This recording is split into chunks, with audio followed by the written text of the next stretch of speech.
Rohit, Donald Trump म्हणलाय की भारतानं आता रशियाकडून क्रूड ऑइल घेणं बंद करेल आणि व्हेनेझुएलाकडून घेईल. तर हे क्रूड ऑइलचं नेमकं प्रकरण काय आहे? हे बघ, क्रूड ऑइल म्हणजे खनिज तेल, जे की पृथ्वीच्या गर्भातून निघतं. या क्रूड ऑइल पासून आपलं पेट्रोल डिझेल बनतं. पेट्रोल डिझेल नसेल तर सगळं जग ठप्प होईल. याच क्रूड ऑइल पासून असंख्य प्रकारचे वस्तू तयार होतात, जसं की डांबर असेल, प्लास्टिक, सर्वात मोठा महत्वाचा आयटम प्लास्टिक असेल, किंवा फर्टिलायझर, शेतकऱ्यांसाठी जे फर्टिलायझर, हे सगळं क्रूड ऑइल पासून बनतं. भारताला दिवसाला 50 ते 60 लाख बॅरल हे क्रूड ऑइल लागतं. एक बॅरल म्हणजे 159 लिटर. विचार कर किती लागतं. पण भारताच्या दुर्दैवाने भारतामध्ये त्याचे साठे खूप कमी आहेत. मग जे काही आपली रिक्वायरमेंट आहे त्याच्या फक्त 10% क्रूड ऑइल भारतामध्ये मिळतं आपल्याला. बाकी 90% आपण बाहेर देशातून इम्पोर्ट करतो. मग आपण कुठून इम्पोर्ट करतो? Russia, Saudi Arabia, Iraq, America, UAE या देशांकडून आपण इम्पोर्ट करतो. अजून बरेच देश आहेत, पण मेन या देशांकडून करतो. तर झालं काय, 2022 मध्ये रशिया आणि युक्रेन युद्ध सुरू झालं. अमेरिका आणि युरोपियन देशांनी रशियावरती बंधनं लादली. रशियाकडनं आता कुठलंच वस्तू विकत घ्यायच्या नाहीत. मग इंडिया आणि चायना रशियाकडनं तेल घ्यायला सुरुवात केली.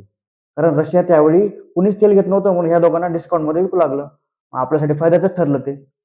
आणि त्यावेळी अमेरिकेमध्ये जो बायडेनचं गव्हर्नमेंट होतं, आणि त्याने उलट इंडियाला सांगितलं की तुम्ही रशियाकडनं क्रूड ऑइल घेत राहा, कारण तुमच्या घेण्याने क्रूड ऑइलच्या किमती ताब्यात राहतील आणि जगभरातली महागाई कमी राहील. 2-3 वर्ष सुखात चाललं. पण 2025 मध्ये डोनाल्ड ट्रम्पचं सरकार आलं. त्याच्या डोक्यात शिरलं नोबेल प्राईजचं भूत. त्याला वाटलं आता रशिया आणि युक्रेन युद्ध मीच थांबवतो. पण व्लादिमीर पुतीन त्याचा बाप निघाला. तो काय बदलायला तयार नाही. रशियाची सगळी इकॉनॉमी क्रूड ऑइलवरती अवलंबून आहे. मग या डोनाल्ड ट्रम्पने बघितलं की भारत आणि चायना रशियाकडनं क्रूड ऑइल घेतात, त्याच्यामुळे रशियाची इकॉनॉमी तगून राहते. मग त्यांनी या दोघांना, म्हणजे भारताला आणि चायनाला, धमक्या दिल्या की रशियाचं क्रूड ऑइल घेणं बंद करा, नाही तर तुमच्यावर टॅरिफ लावेन. आणि त्यांनी लावला. भारतावरती 50% लावला आणि चायनावरती 37% लागला. त्याच्यातले 25% हे क्रूड ऑइल रशियाचं घेताय म्हणून लावला. आणि तो धमक्या देत राहिला की त्यांचं क्रूड ऑइल घेणं बंद करा. भारतासाठी अमेरिकेसोबत व्यापार करा फार महत्वाचा होता, कारण सगळे इन्व्हेस्टर भारतातून पैसे काढून घेऊ लागले, कारण ट्रेड डील होईना म्हणून. मग परवा त्यांनी जाहीर केलं की आता भारत रशियाचं क्रूड ऑइल घेणं बंद करेल, आणि मग आम्ही त्यांचे 50%वरचे टॅरिफ 18%वरती आणू म्हणून.